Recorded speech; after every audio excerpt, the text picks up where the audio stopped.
Hey everyone, it's Rep Ronnie, and this is a card that I shared on Instagram this week, and I've had, I'm not going to say a lot of people because it was two, I've had two people ask me how I created this, so I thought I would just do a video and show everyone.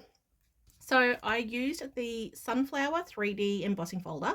So this is one of the new online exclusives available this month. So online exclusive means it's only available while stocks last. It could be around for a little while, could be around for a very short period of time. We don't know. So make sure you go in and grab it. But this is a beautiful embossing folder just in its own. There's so much you can do with it. But I did this technique. I'm going to show you how to do it. So basically it just involves some blends and some ink. So that's all we're doing. You can use markers as well, but we'll get into that a little bit later. But basically I have pre-embossed a piece of just basic white cardstock using that embossing folder. And I'm going to colour it in with some blends. So you could use the whole range of blends, just a couple of colours. It's completely up to you. But for this example, I'm just going to use a couple just to show you. So when we're looking at the embossed piece, you're going to have the part, so this one's got the gorgeous sunflower here, where the sunflower is raised. And then if we turn it over, the sunflower is indented, which means the hollows of the leaves are lower.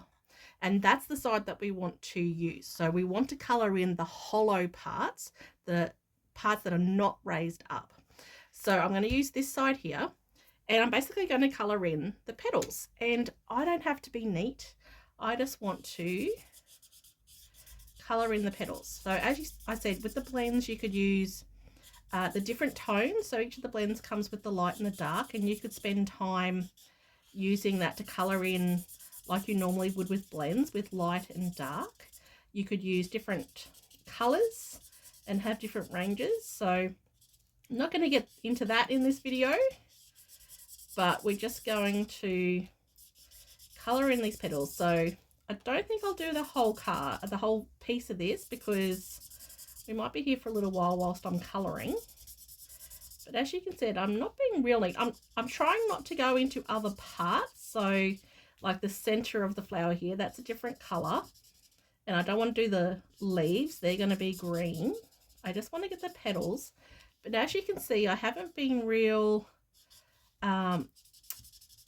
worried about just going over the edges a little bit, unless it goes into another piece. Like this part's got a leaf here behind it, so I just want to be a little bit careful here. And even within the petal, if I haven't coloured it in all the way right now, it doesn't matter, because I can come back and clean it up at the end. Okay, so if you're like me and you just like to get things done, and you don't like cards that take a long time, then you can be a little bit messy. All right, so I've almost finished colouring this flower, and I'm going to do the centre so we can see that done. But if you're having trouble figuring out what's going on, turn it over and have a look. You can see a little bit of the blends come through, and I can see that I've got those the petals. And that one down there is a leaf. So you can sort of just maneuver things around by just looking back and forth and trying to figure out which parts are which. And honestly, if you don't know what a part is, that's okay. Just wait to the end and I'll show you. Now you can use markers. I did say you can use markers for this. However, just like always with markers, Stampin' Right markers, they are not the alcohol based, so they are not going to bleed together and give you nice streak proof colouring. And on a very large designed piece of cardstock here with the design, you might not want to have that streaked look. I'm just trying to talk whilst colouring this in. So if it's a little bit messed up, that's okay. So there's a couple of leaves. As I said, I'm not going to do the whole thing because we'll be here for a little bit too long, I think. And then I'm going to have crumb cake as my centre for my flower. Simply because I like these colours for the sunflower. That's what I did in my sample. So I just wanted to show you what I did. But you could use any colours You could have pink and purple sunflowers if you wanted to. You can have whatever colour you want. Okay, once again, you can see that's a bit messy. So what I would do is colour everything for the size that I want. I'm just going to do this part at the moment just so we can see what happens.